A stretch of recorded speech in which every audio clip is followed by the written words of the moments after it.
তো কয় কেজি বিধান ফালানো হইলো এনে? ফালানো হলো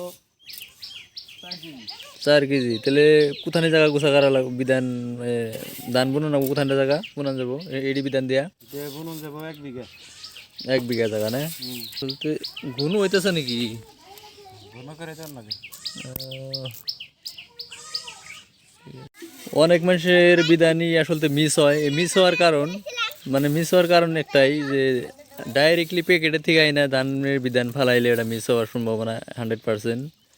তো ধানের বিধান ফালাইতে হইলে তো আপনারা দেখতে পাচ্ছেন ধানের বিধান।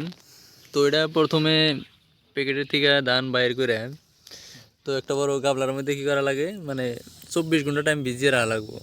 ভিজিয়ে রাখা তারপরে আপনার যায় না এরকম পাটের বস্তার ভিতরে বইরিয়া এক রাত থেকে দিলে তারপরে দেখবেন যে একদম কুনাইছে এটার যে আছে এরকম কুনাইব। তারপরে ওগুলো বিধান ফালাইলে তো হয়ে যাব। তো দেখতে পাচ্ছেন